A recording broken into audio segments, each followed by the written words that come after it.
ഈ ഫിയർ എന്ന് പറയുന്നത് ഒരു ഫാക്ടറായിട്ട് മാറുന്നൊരു സമയമാണ്. ഇവിടെ രണ്ട് കാര്യങ്ങളുണ്ട്. പരീക്ഷ എടുക്കുന്നു, ഒരു പേടിയുമില്ല, ഇതിനെക്കുറിച്ച് ഒരു ചിന്തയും ഇല്ല എന്ന് പറയുന്ന കുട്ടികളെക്കുറിച്ച് ചിന്തിക്കുന്ന പേരൻസ് ഉണ്ട്. ഇനി രണ്ടാമതൊരു കൂട്ടരുണ്ട്, പരീക്ഷ എടുക്കുന്നേ ടെൻഷനായി, ഫിയർ ആണെന്ന് പറയുന്ന വിദ്യാർത്ഥികളുടെ പേരൻസുമുണ്ട്. ഈ രണ്ട് കാറ്റഗറിയുള്ള വിദ്യാർത്ഥികളുടെയും പേരൻസ് വിളിക്കാറുണ്ട്, സാർ ഇതെങ്ങനെയാണെന്ന് മാനേജ് ചെയ്യേണ്ടത്. അവിടെ നാം ശ്രദ്ധിക്കേണ്ട ഒരു കാര്യം, ഫിയർ എന്ന് ഇല്ല എന്ന് പറയുന്ന വിദ്യാർത്ഥികളെ നമ്മൾ ഈ ഒരു നിമിഷം കൊണ്ട് ആ പരീക്ഷയുടെ റെസ്പോൺസിബിലിറ്റിയിലേക്ക് എത്തിക്കുക എന്നുള്ളത് പാടാണ്. ഒരല്പം നേരത്തെ മുതൽ ഇതിനു വേണ്ടി ഒരുങ്ങേണ്ടതായിരുന്നു. എങ്കിലും ഇനിയുള്ള സമയത്ത് ഫിയർ ഇല്ലാത്തവരെ മാനേജ് ചെയ്യാൻ ഒരു ട്രിക്കുണ്ട്. അതാണ് പ്രസൻസ്. എന്താണെന്നറിയോ, ഇനിയുള്ള സമയം പരീക്ഷ അടുക്കുന്നത് വരെ നമ്മുടെ പേരൻസിൻ്റെ പ്രസൻസ്, ടീച്ചേഴ്സിൻ്റെ പ്രസൻസ് വിദ്യാർത്ഥികൾക്ക്, ആ കുഞ്ഞുങ്ങൾക്ക് നമ്മൾ ഒരല്പം കൂടുതലായി കൊടുക്കുക. അതായത് കൃത്യമായ ഒരു ടൈം ടേബിളൊക്കെ ഷെഡ്യൂൾ ചെയ്തുകൊണ്ട് പഠിക്കുവാൻ നമ്മുടെ ഒരു അറ്റൻഷൻ അവർക്ക് കൂടുതലായി കൊടുക്കുക.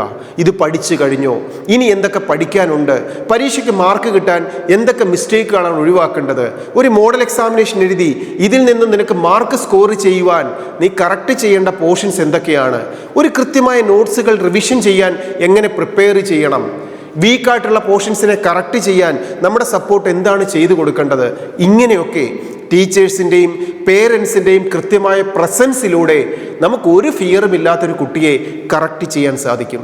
ഇനി ഫിയർ ഉള്ളവരെ എന്ത് ചെയ്യണം? ഫിയർ ഉള്ളവർക്ക് ഒരിക്കലും പ്രഷർ കൊടുക്കാതിരിക്കുക. ആ പ്രഷർ കൊടുക്കുന്നതിനനുസരിച്ച് അവരുടെ ഫിയർ കൂടത്തേ ഉള്ളൂ. പകരം അവരെ ഒന്ന് കോൺഫിഡൻസ് ബിൽഡ് ചെയ്യാനുള്ള കാര്യങ്ങൾ ചെയ്യുക. അവർ പഠിച്ച അത്രയും ടോപ്പിക്കിനെ ബേസ് ചെയ്ത് ഒരല്പം സിമ്പിളായിട്ടുള്ള പരീക്ഷകൾ ഇടുക.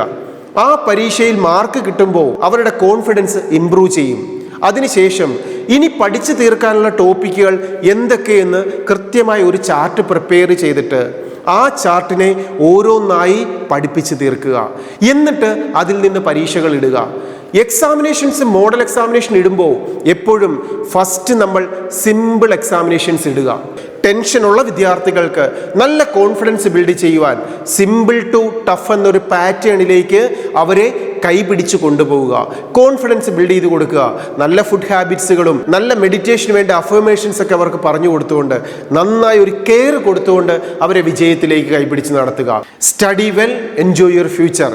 All the best.